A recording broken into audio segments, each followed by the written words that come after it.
theme for tonight has gave me the opportunity to share something that's been hidden for over 35 years. My bride of 30 years doesn't even know it.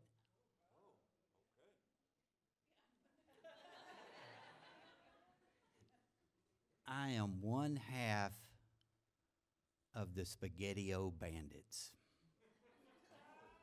I mean, you're all probably wondering, how does that happen? Going back in time, me and my best friend, we would investigate and go around all the hunting cabins and the retirement cabins that surrounded 1,000-acre Lake Ashby. We would do this going around to knock on the doors and look for an invite so we could clean their gutters, we could clean their decks, we could clean anything, their shrubs that they would want, because we needed spending money. All we needed was an invitation. We'd knock on the door, we'd reach down and we'd turn that knob, and if it was unlocked, that's an invitation. So we went into this one, and it was a very fine hunting cabin. We walked in, and we knew right away they didn't need our help. This place was immaculate.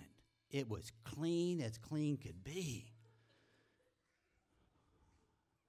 All we could do was look.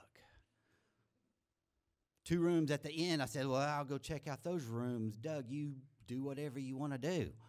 So I went in there. This room had 2 other rooms. And then I heard some banging and clanging in the, Doug. No answer from Doug. So I quickly went up to that entryway to the kitchen. And Doug had taken a pot.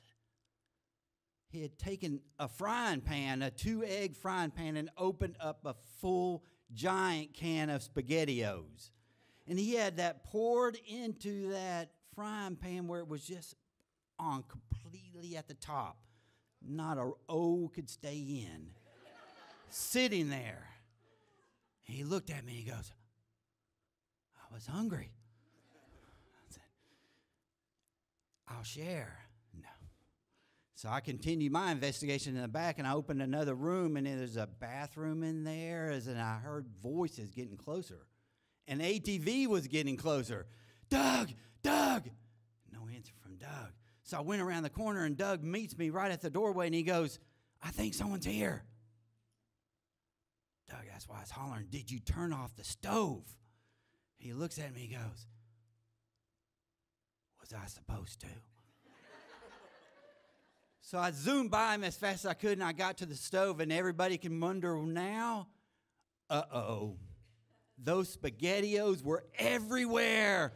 They were dripping down the front of the oven. I turned the stove off as the front door was opening. I ran by and I grabbed Doug, and we were in that room. We got to hide. Open up that bathroom door. We are not hiding behind that shower curtain. The bed. Let's crawl into the bed. So we get up beneath the bed. Barely room for each other. So my feet were turned sideways. Our faces were smashed down.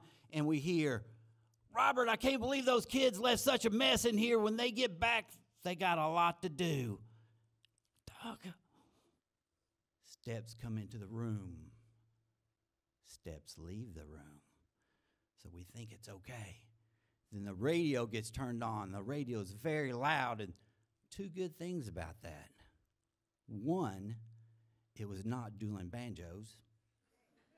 2, it was so loud, it allowed us to get out from underneath the bed, and we pressed ourselves against the wall. Okay, what are we going to do? Well, let's walk out there and say, sorry, we were just in here. That won't work. Let's run past them real quick. Now that probably won't work. And then we hear a truck coming up the sideline. And the muffler's very loud. And we knew Robert and the kids were getting home, and we were going to be busted. We didn't have no options. There was a window. We went over to that window, crammed it up as fast as we could. And I looked out the window, and there was a screen and plexiglass. The front door opens. Robert, we can't. We got to go, Doug. On 3. 1, 2. Doug grabs my arm. Doug. Are we going on? 1, 2, 3. 1, 2, go. And I just jump out, bust through the screen, bust through the plexiglass. Doug comes falling out, lands on top of me. We get up, take off running, never looking back.